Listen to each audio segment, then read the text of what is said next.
The M4 is the key artery for the economy of South Wales, and without the M4, the economy simply wouldn't be able to grow or prosper.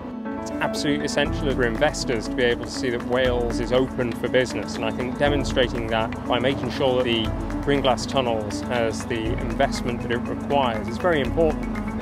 On the 20th of July 2016, work began to bring the Brynglas Tunnels back up to European standards.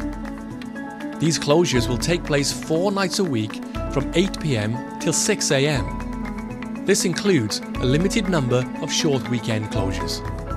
The Usk River Bridge and Malpass Viaduct needs essential maintenance.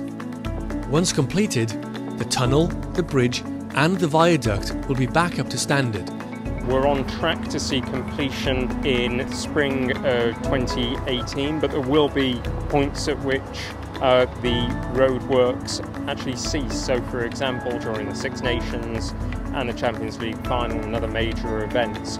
So we're trying to keep disruption to an absolute minimum. This is essential work, and it will help the economy and it will help communities in South Wales in the long run.